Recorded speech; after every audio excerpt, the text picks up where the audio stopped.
മോളെ എന്താ അച്ഛാ? അച്ഛനെന്താ വല്ലാതെ ഇരിക്കുന്നേ? എന്തു പറ്റി?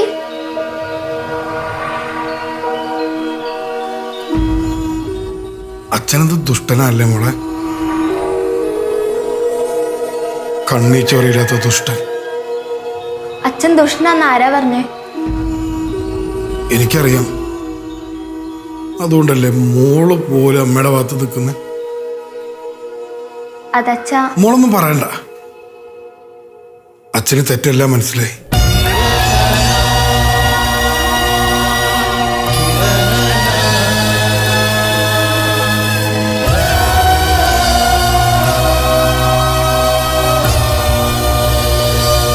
അച്ഛന് ദേഷ്യവും വാശിയും എല്ലാം കൂടെ വന്നപ്പോ ചെയ്തു കൂട്ടിയതാ മോളെ.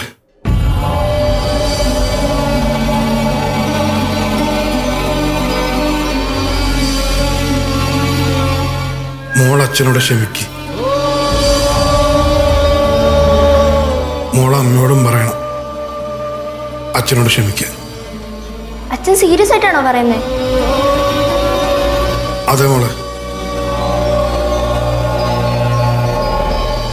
അതല്ലേ അച്ഛൻ പറഞ്ഞത്, കേസും വഴക്കൊന്നും വേണ്ട.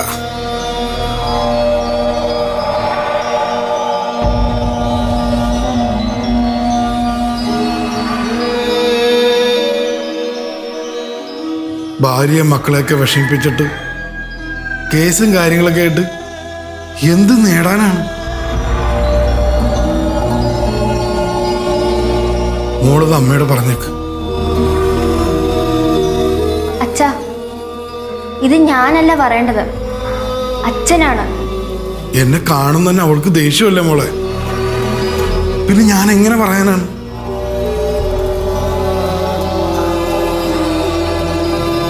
അച്ഛാ, അതൊക്കെ മാറും. അച്ഛൻ വാ, അച്ഛൻ ഇത് അമ്മയോട് നേരിട്ട് പറ. എല്ലാ പ്രശ്നവും തീരട്ടെ. എന്നാലും മോളെ. എന്നാലും ഇല്ല. അച്ഛൻ വാ.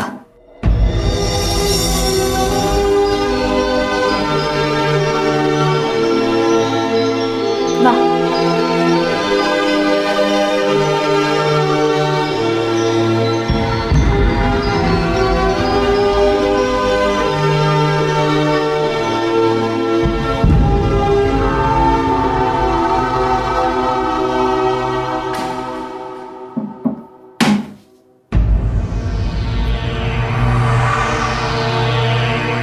അമ്മ, അച്ഛൻ അമ്മയോട് സംസാരിക്കാൻ വന്നതാ.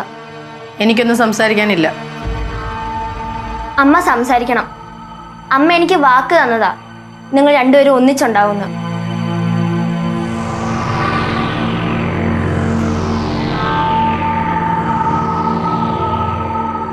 വേണ്ട മാളു, അമ്മക്ക് താല്പര്യമില്ലെങ്കിൽ നിർബന്ധിക്കാൻ നിൽക്കണ്ട. ഞാൻ പോയേക്കാം. അച്ഛൻ അവിടെ നിന്നേ. അമ്മ, അച്ഛൻ വന്നത് എല്ലാ പ്രശ്നവും പറഞ്ഞു തീർത്ത് കോംപ്രമൈസ് ആക്കാനാ. അച്ഛന് പറയാനുള്ളത് അമ്മയൊന്ന് കേൾക്കണം. അമ്മ, ഞാൻ പറഞ്ഞ കേട്ടോ? എന്നാ നിങ്ങൾ സംസാരിക്ക, ഞാൻ പുറത്ത് നിൽക്കാം. ആ പിന്നെ, ഈ റൂമിൽ നിന്ന് വെളിയിൽ ഇറങ്ങുമ്പോൾ നിങ്ങൾ രണ്ടുപേരും ഹാപ്പി ആയിട്ട് വരണം കേട്ടോ? ആവണി, നീ എന്നോട് ക്ഷമിക്ക്. എനിക്ക് കുറച്ച് എടുത്തുചാട്ടമൊക്കെ കൂടുതലാന്ന് എനിക്കറിയാലോ.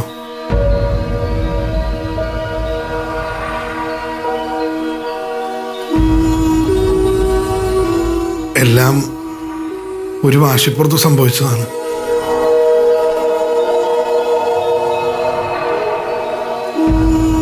എന്നിട്ട് ഇപ്പൊ നിങ്ങളുടെ വാശിയൊക്കെ തീർന്നോ?